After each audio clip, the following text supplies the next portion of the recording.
жылап тұрып сұрадым мына жерде. Шын айтыңыз, осыдан пайда бар ма өзіңізде? Сол айтады да, әрине күніне 5-10 теңге былайынан жайдан жай табамын дейді. Осылай жүріп ақ сатып табамын дейді. Маған бутиктің анау-мынаудың керегі жоқ. Жай жүріп та осылай 5-10 мың теңге табамын дейді күніне. Енді 5-10 мыңнан есептей берсеңіз, айына 300 мыңдай ақша табады. Өте жақсы нәрсе. Сосын айттым, аға маған 5 мыңға дедім да, қазір ақшам жоқ. 5 мыңға қарызға бере тұрыңыз. Мен де сіз сияқты сатып көрейін, жаңа айғайлап сатып, сөйтіп көрейін деп. Сөйтіп коробка тауып, картон қағазды дәл сол күні болды. Дәл сол күні. Енді үйге ақшасы бармау керек, үйде продукты жоқ екенін айтты, жаңа памперстің жоқ екенін айтты. Сол күні картон қағаз жай беріп, барахолканың бір шетіне барып тұра қалдым да. Жаңағы ана кісінің берген аз-маз 5 мың теңгеге берген наушник зарядкасын сатып, оны 7-8 мың шығарып алып, ана кісіге 5 мың теңгесін қайтарып беріп, одан пайда түсетінін мен сол кезде түсіндім. Ең алғаш рет осы Алматыға келгендегі бір пайдалы іс жасап тұрғаным сол шығар. Сөйтіп қолымдағы 4 мың теңгеме үйге жаңағы памперсімді алып, смесімді алып, продуктымды алып барған бір сәтім болды. Өмірдегі бір қиыншылықтар осындай Алматыға келгендегі. Содан басталды мінекей бизнестің нағыз керемет дәмі. Енді ол аксессуардан жақсы пайда көрдім, жақсы пайда таптым. Одан ары енді өмір жалғаса берді. Сол аксессуардың арқасында күніне 18-20 мыңға дейін табатын күнім болды. Содан кейін бірден машина саласына көштім. Бұрынғы әдетіме бастым, өйткені кезінде студент кезімде Ресейде машина алып саттым. Машинадан қабілетім бар. Содан бастап машина сатуды бастадым. Яғни тұрақты түрде кіріскен кәсібіңіз көлік сату. Иә, тұрақты негізі. Қанша табдыңыз ең көп көлік сатудан? Бір күнде 250-300 мыңға дейін табатым сол кезде. Енді бір машина, мысалы мен мынау сол орыстың Приора деген машинасы бар. Соны ең алғаш рет қателеспесем сол 730 мыңға алдым. Жаңағы ремонтты 80-90 мың ремонтына салып, 1.150 мыңға сатқан кезім болды. Сол кезде бір күнде таза пайдасы 250-300 мыңға жақын ақша таптым. Өзіңізге ұнайтын ба еді? Иә, әрине ол кәсіп ақшасы да жаман емес, бір жағынан өзің жаяу жүрмейсің. Жақсы кәсіп. Көлікті күнде ауыстырып тұрасыз. Көлікті иә, аптасында жоқ дегенде 2 көліктен ауыстырып тұратынбыз. Бірақ енді өзіңіз жаңа айтып отырсыз, әр бастаған нәрсе, әрбір басқан қадам сынақпен беріледі деп. Сыналасыз, құлайсыз, қайта тұрасыз, жүгіресіз. Жаңа айран ашыды, колбаса сасыды былайша айтқан кезде, иә. Содан кейін жаңа аксессуарлармен шамалы жағдай жақсартып алдым. Одан кейін көлік кетті. Бірақ сол көлікпен айналысып жүрген кезде қадамыңыз сәтсіз болып бір құлдырауға ұшыраған кез болды ма? Иә, әрине. Көліктен де банкрот болдыңыз ба былайша айтқан кезде? Әрине. Көліктен де банкрот болдық. Себебі өмір несімен қызық, өмір жасап жатқан қателіктерімізден сабақ алғанымен қызық. Менің өмірімде сол жаңағы айтып жатырмын ғой. Жаңағы сүттің ашып кетуі, колбасаның мысалы сасып кетуі, оның барлығы былай айтқанда өмірдегі қателіктерім бір нау білімнің жоқтығынан. Егер менде білім болғанда, енді білім деген сөздің өзі ақиқатты дәлелдермен бөліседі. Біз ақиқатты нақты көзіміз жетпейінше бастап кетеміз да, кейін одан опық жеп таянып жатамыз. Сол білімсіздіктің кесірінен. Білімсіздіктің кесірінен банкротқа ұшырамыз. Тура сол сияқты мына білімсіздіктің кесірінен мына машина саласында да банкротқа кеттім тағы да. Жақсы тауып жүрдім. Ол кезде уже Алматыда жақсы өмір сүріп жаттық. Миллионға дейін табатынбыз. Айына миллионға дейін ақша тауып жүрдік. 1 миллиондап. Сол кезде мынау өмір болғасын әрине қиыншылықтардан тұрады. Бір балаларға жаңағы алданып қалған болатын машинаға. Яғни белгілі бір себептермен бір жерлерден машина шығарып береміз деді. Сол жерде машинаны арзан бағаға шығарамыз деді. Әрине ол бірінші машинасын көрдім, алдым. Одан кейін ана жігіттердің маған деген, мен оған деген сене бастадым. Одан кейін екінші көлікті алатын кезде мені олай айтқанда тақырға отырысып кетті. Хабарласам алмайды телефондарын. Жаңағы бір Camry, Toyota Camry 45 кредит, 45 сол шығып тұр. Аласың ба, давай 2 миллионға жақын, 1.800.000-ге берем. Соны алатын болсаң, онда деп, ол кезде өзім Ұзынағашта басқаша бір шаруалармен кетіп қалған болатын. Содан кейін енді сенімді балалар ғой. Уже 1-2 рет машина алғаннан кейін сендіріп алды. Сөйтіп жаңағы берген 1.800.000 карточкаларына салып жүрген болатын. Сөйтіп алғашқы миллионымыздан айырылдық. Иә, ол жайлы мен сіздің инстаграмға жазған постыңызда көрдім. Көлікпен айналысып банкротқа ұшып, бірақ сол жерден сол банкроттың өзінен жаңағы опық жеп қалмай, былайша айтқан кезде бас салбыратып, осы жерде де ой болды деп жаздыңыз инстаграмда. Қостанайға тағы да кетіп қалсам ба деген бір ойды жазыпсыз инстаграмда. Сол кезде не алып қалды тағы да сізді Алматыда осы жерде? Ол банкроттан қалай шықтыңыз былайша айтқанда? Әрине, Алла Тағала жаңа айттым, адамға көтере алмайтын сынақ бермейді, көтере алмайтын бір қиындық бермейді. Ол қиындық береді, сен көтере алатындай қиындық береді да. Шыны керек, мен сол кезде алғаш рет жаңа миллионымнан айырылған кезде, былай айтқанда депрессия дейміз ғой, бір түңілу, өмірден түңілу бола бастады. Шыны керек, бір айға жақын уақыт ешқайда шықпай, үйде тек қана ойлаймын, жаңағы енді алғашқы миллион маңдай теріммен қаншама күннің ыстығында автобазарда тұрып сатқан машинамның маңдай терім болды айтқанда. Соның барлығы бір-ақ күнде жел болып шығып кеткені көңіліме қаяу салып қаншама қиындық тудырды. Сол кезде қатты өмірден түңілу бола бастады. Шын жаңағыдай айтқандай ешкімге керексіз адам болып қалдым былай айтқанда. Ешкіммен сөйлескім де келмейді, ешкіммен не істегім келмейді. Тек қана ойлайтын, қалай орындап қалдым, қалай істедім. Сол кезде де қалай шықтыңыз тығырықтан? Тығырықтың қалауын тапса қар жанады дейді қазақта. Сонда мен ойлаймын, қалауын тауып сол кезде енді алғашқы миллионымнан айырылып тұрып ойлаңыз. Сөйттім де интернет бар, ноутбук бар, аштым да ноутбукты. Алғашқы миллион деп жазып көрейінші, не болады екен деп алғашқы миллион деп басып қалып едім. Сол кезде Мейірбек Бердібайұлы деген бар. Сол кісінің ең алғашқы миллион деген сабағы бар екен. Ютубта. Сол кісінің сабағын тыңдап көрейінші десем, тыңдадым. Тыңдап отырсам, ана кісінің айтып жатыр, сен алғашқы миллион таптың ба? Сен айырылып қалдың ба деген сөздері кетіп жатыр да арасына. Тура менің өміріме сәйкес келіп жатырғандай да, маған бір күш қуат беріп жатыр да ана жерде. Сен сол алғашқы миллионды жауабы шешіліп жатыр. Сол кезде айтады, сенің алғашқы миллионнан неде қалай айырылдың дейді. Осындай істі бастадым, осындай айырылдым деп жатыр да бір кісі. Оған жауап беріп отыр да, именно сен қайдан құладың, содан баста қайтадың дейді. Сөйтіп, қайттан машинаға бардым. Содан қайтып машина саудасымен бастағым келді. Әрине басы оңай болған жоқ. Достарымнан, анадан, мынадан шыны керек қарызданып, қарызға ақша алып қайтып бастадым. Кәсіпті машинамен айналысуды. Жаман болған жоқ нәтижесі. Жалпы жаңағы көптеген жасап жатқан қателіктерім, көптеген нәрселерге ұрынғаным, болмаса өмірдегі жолымның болмай жатқаны, соның барлығының қателігі бір-ақ нәрсе екенін түсіндім. Ол білімнің жоқтығы. Ананың барлығы маған тәжірибе ретінде білім болып келді. Енді бір нәрсені бастамас бұрын бірінші білім алу керектігін түсіндім. Білім алдыңыз. Осы жерде білім алып, жаңағы өз жолыңызды тұрақтап, кішкене айналаңызды ретке келтіріп, кәсібіңіз тұрақталған кезде көшбасшы Дастанның өмірі басталды деп айтуға бола ма? Болады әрине. Қашан басталды? Қай кезде? Мына сұрағыңыз өте орынды. Көшбасшылық енді бүгінгі тақырыбыңызда сай болайық деген ниетпен келіп отырмыз, оны тоғып жарған деп. Яғни ол кезде менде үлкен ұсыныс түсті, үлкен компаниядан, жаңа өзіңіз айтып кеткендей халықаралық компания, Infinity деген компаниядан үлкен бір ұсыныс түсті маған.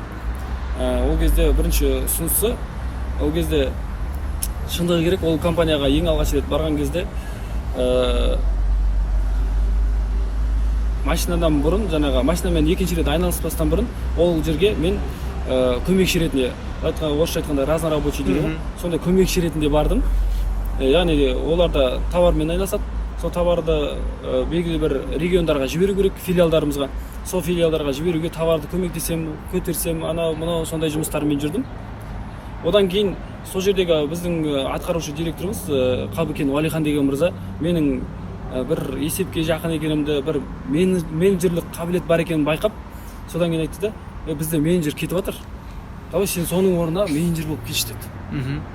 Содан кейін сол жерге ақырындап менеджер болып келе бастадым. Сол менеджер болып істеп жүрген кезде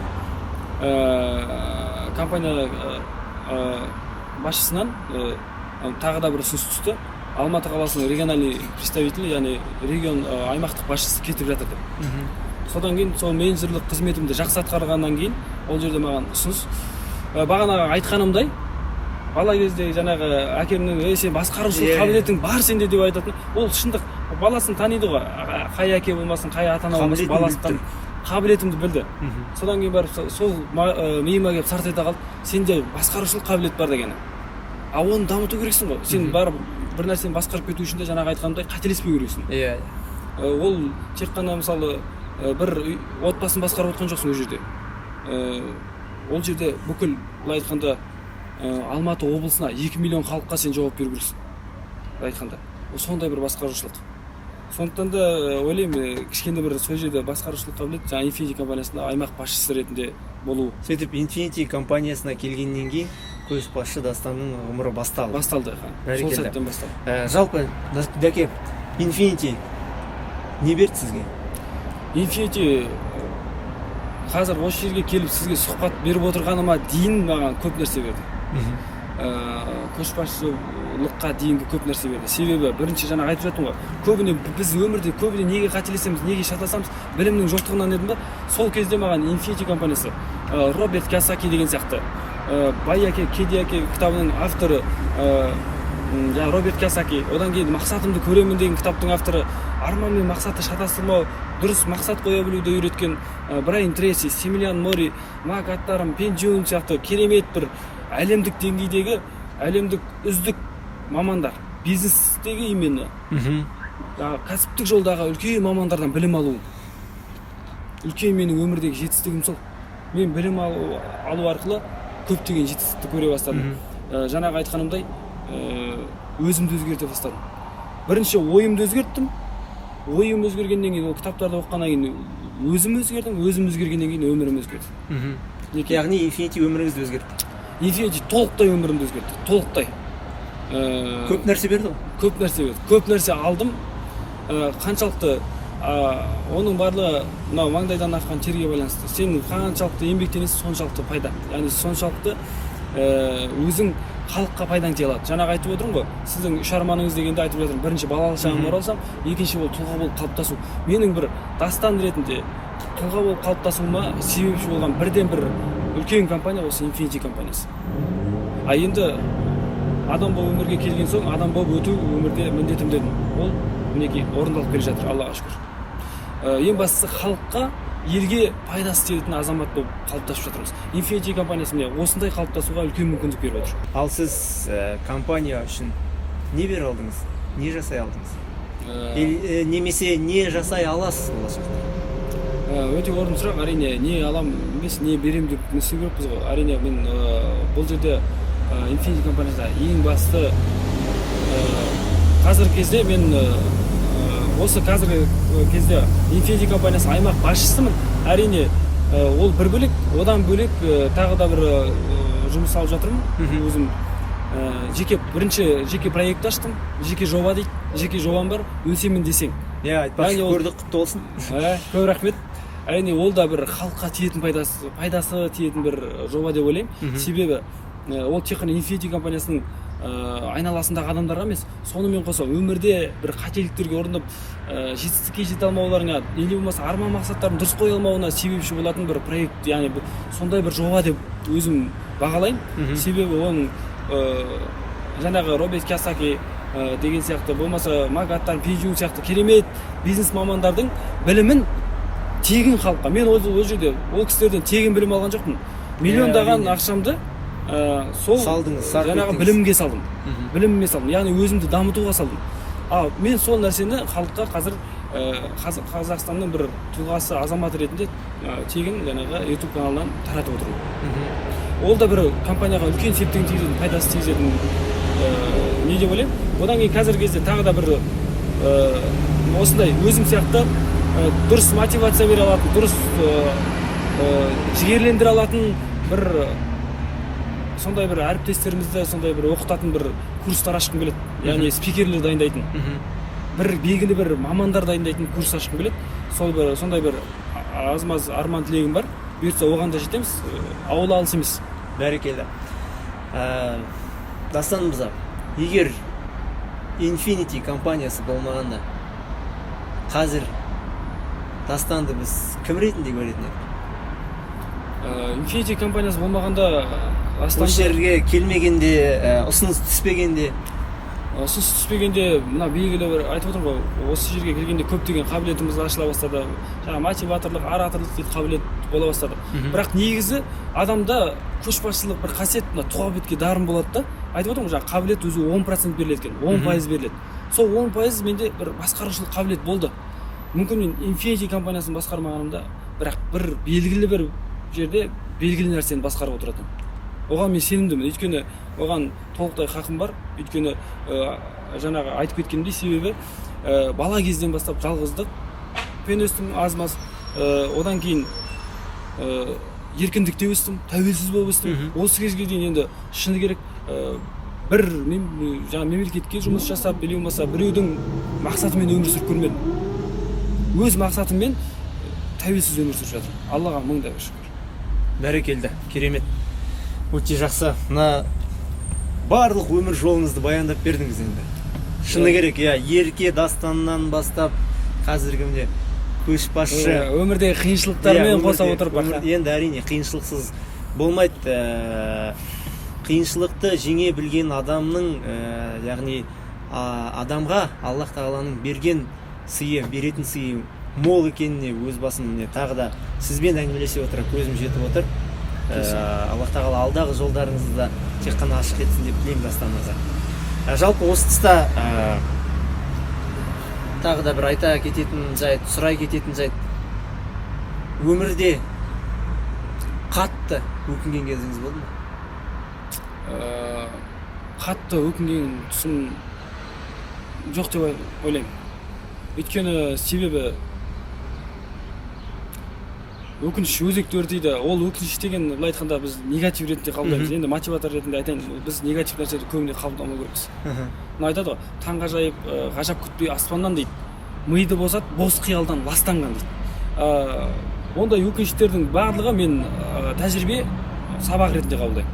Қандай өкінетін тұстар болған өзінде? Қатты өкініш жоқ. Қатты өкініш жоқ. Өмірге керемет көзқараспен қараймын. Барлығы жөнімен. Барлығы өз орнымен, барлығы Аллахтың қалауымен, бір сынақтармен, ол сынаққа төтеп беріп, тайсалмай жетем деген мақсатқа, жетем деген арманға жетіп келе жатырмыз деп ойлаймын. Бәрекелді.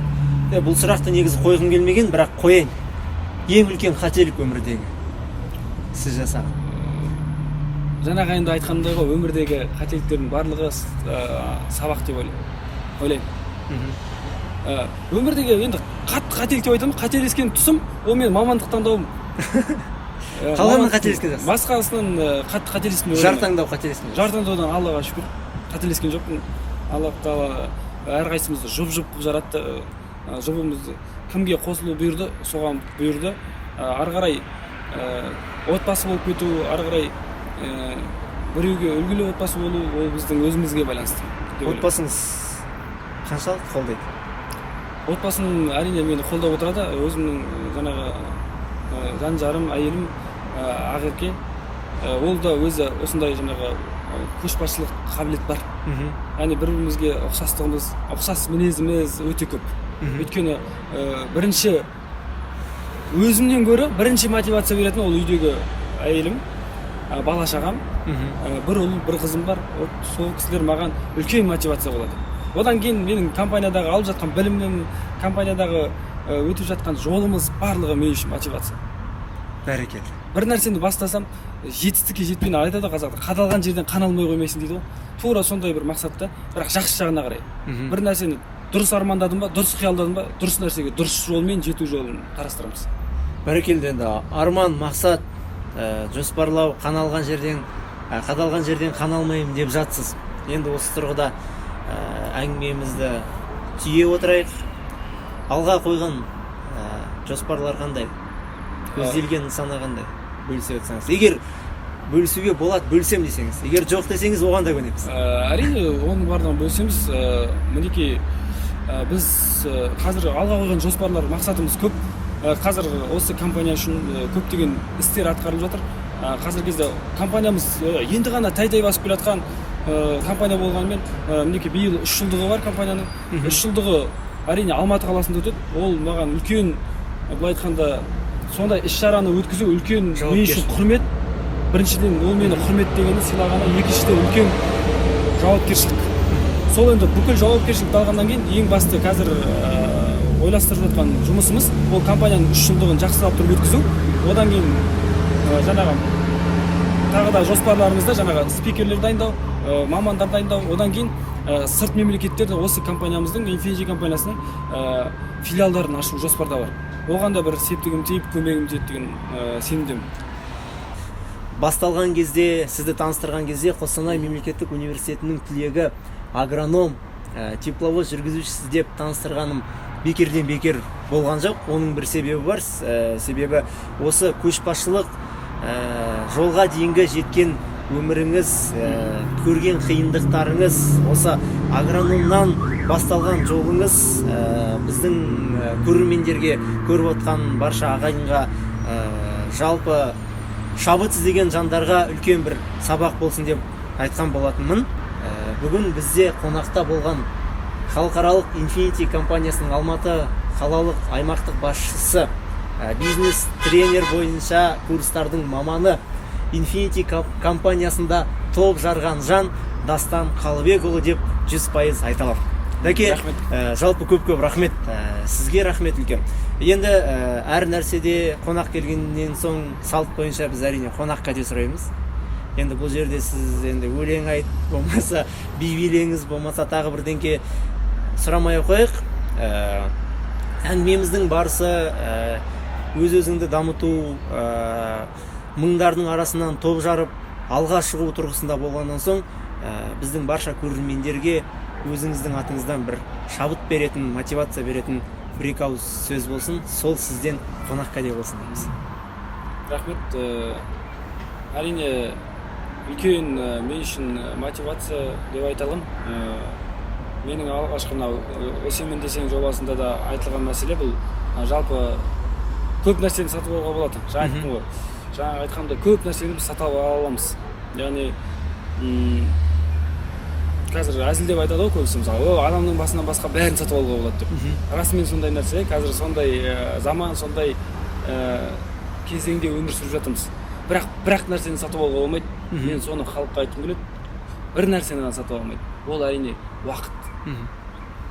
Уақыт теңдессіз байлық деп жатамыз. Сіз ойлап қараңыз, қазір сіздің жасыңыз қаншада мысалы? 25-те. 25-те. Менің құрдасым. Мен де 25-темін. Басқа көрермендер бар, мысалы 30-да, 40-дағы адамдар бар. Олар енді сіздер ойлап қараңыздаршы, сол 25 жыл өміріңді қазір бір елестетіп көрші, өмірде жасаған қателіктер, қуаныштарың бәрін елестетіп отырсаң, бір түрлі өзімізге көңіліміз толмай тұрады да жерде. Біз уақытты бекер өткізіп алған адам сияқты боламыз. Атақты бизнес тренер, мотиватор Семлян Мори деген бар. Сол кісі айтады, уақытты босқа өткізіп алғаннан асқан өкініш жоқ дейді. Бұл жерде не уақыттың маңыздылығын айтып тұр да ол жерде. Сондықтан да мен ойлаймын, бізде уақыттың қадірін терең түсіну керекпіз, уақыттың қадірін қатты білу керекпіз. Мен қазір осы отырған жермен, мен қазір айттым жаңа балалық шаққа бір саяхат жасадық. Мен қазір осы тұрған 25 жастамын, бірақ мен қазір бұрынғы 8-9 жасыма немесе 15 жасыма кетіп қала алмаймын ғой. Сондықтан да барлық достарыма, Infinity компаниясында барлық әріптестеріме айтатын, уақытты үнемді пайдаланыңыздар. Уақытты дұрыс жерде, дұрыс уақытта, дұрыс кезде пайдалану керек. Менің жалпы айтарым сол. Одан кейін жаңа айтып жатырмын ғой, ақындықтан да кішкене неміз бар еді деп. Сондықтан да бір өлеңмен аяқтапсам осы жалпы немізді. Сабырлылық танытта, көп ойланып іс баста, өмір деген өтпей ме әр күн сайын бір басқа дейді. Осыны ойлан санықта, бет алшы жаңа бағытта. Жақсы өмір кешейік, өлшеніп берген уақытта дейді екен. Сол уақытқа тәуелдіміз бәріміз. Уақытта, өлшеніп берген уақытта жақсы өмір сүрейік. Ой, бәрекелді Дастан мырза. Көп рахмет. Шынымен де алтын уақытыңызды бөліп келгеніңізге. Уақытыңыз сұхбат барысында зая өткен жоқ деп ойлайсыз ба? Айта аласыз ба? Әрине, уақытты барысында ешқандай зая кеткен жоқ деп ойлаймын. Одан кейін сіздерде ең алғашқы сіздердің жобаларыңыздың ең алғашқы қонағы отырғаннан кейін сізге де өмірде жалпы мынау топ жарған атты жобаңызға мен де сәттілік тілеймін. Барша компанияның атынан, компания басшыларының атынан сәттілік тілеймін сізге. еңбегіңіздің жемісін көріңіз. Әрине ең бірінші қонақ болып келгеннен кейін сізді де сый сияпатсыз қалдырған жат болар. Сол себепті мына қолымдағы керемет сағат біздің өзіміздің Infinity компаниясының бренд сағаты, яғни Infinity деген жазумен жазылған. Ішінде сыртында былай айтқанда, бір сөзбен айтқанда, суға салсаң батпайтын, отқа салсаң жанбайтын керемет сағатты сізге шынайы көңілмен сыйлағым келді осыны. Рахмет, үлкен рахмет неке. Неке, о, Infinity. Сағат менде, уақытты енді бағалайтын боламыз. Бәрекелді Даке, көп рахмет. Алдағы бастайтын істеріңізге Алла тағала берекесін берсін. Аумин, рахмет. Компанияларыңыз өркендей берсін, өрістей берсін. Тек қана жақсы жаңалықтармен жолығуды жазсын. Құрметті достар, осымен топ жарған жобасының кезекті саны өз мәресіне жетті. Сіздерге үлкен пайдасы тиді деген үміттеміз. Келесі кездескенше еліміз аман, жұртымыз тыныш болсын. Өздеріңіздің де топ жаратындарыңызға сенімді болыңыздар.